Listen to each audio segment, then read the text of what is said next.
Kazakhstan has released a tiger into the wild for the first time in more than 70 years.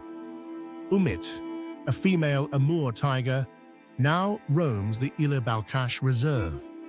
She wears a satellite collar. Rangers track her day and night.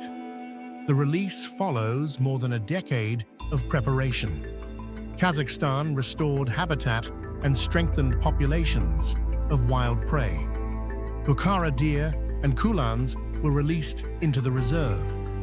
A male tiger remains under observation. 2 cubs will stay in enclosures until they are older.